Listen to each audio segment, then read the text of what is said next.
en este momento debemos asumir que no hay giras en Iberoamérica, que hay bolos. Y eso es un problema porque entonces no se crea tejido. Y además es evidente que hay unos gastos económicos que no ayudan a temas como la famosa sostenibilidad. Es decir, es muy difícil sostener, digamos, una compañía que hace 2 bolos al mes. Yo he hecho varias giras en Iberoamérica. Las que mejor han ido por tiempo y por todo, y donde hemos podido utilizar varios o estar en varios países, han sido todas aquelles que hemos coordinado con la AECID. Home, jo penso que és molt més fàcil a dia d'avui la gira internacional, almenys en l'àmbit de les músiques del món, en l'àmbit que nosaltres tractem. Per exemple, països com França, Alemanya, Anglaterra, tenen uns circuits marcats ja realment, i un grup quan comença a tocar en un festival sap que el pas següent és tocar en aquesta sala. Ya hay un circuito marcado, ¿no? En Latinoamérica lo tienen muy claro, existen unas redes muy potentes. Por ejemplo, en música pues hay redes potentísimas donde los espectáculos van girando y los festivales van programando. Hay un circuito, por ejemplo, en Argentina de cerca de 200 ciudades, algunas muy pequeñitas, pero que, si os digo lo que pagan, son $150 o $200. Te pagan la comida y el alojamiento también.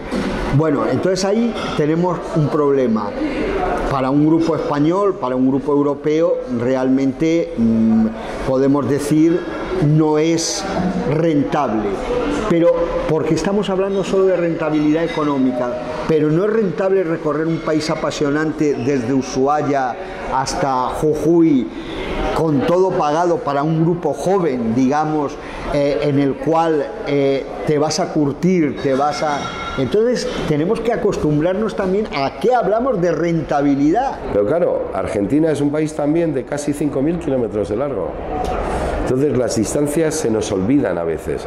Claro, cuando uno va, bueno, pues yo he podido estar 20 días en Latinoamérica y haber estado en Montevideo, en Buenos Aires, en Córdoba, en Santiago de Chile y en Lima. Pero soy yo solo, voy con mi maleta. Si esto es una compañía, ya es un poquito más complejo.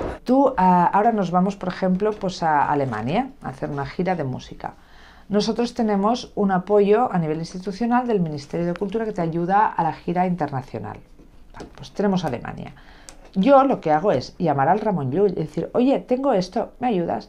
Llamar a tal, llamar a la embajada, llamar a tal, y sumar esfuerzos. Al Cervantes. Hay muchos mecanismos y están ahí.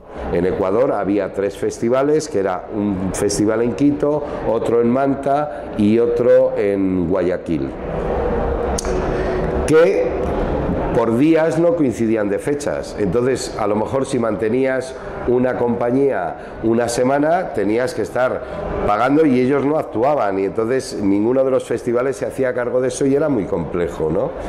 De repente se dan cuenta de esto, se unen en los días. Porque si en vez de tener una función, pues tengo 4, y en vez de solo ir a Berlín, me voy a Berlín, a Hamburgo, a Potsdam y a otros, ¿me entiendes?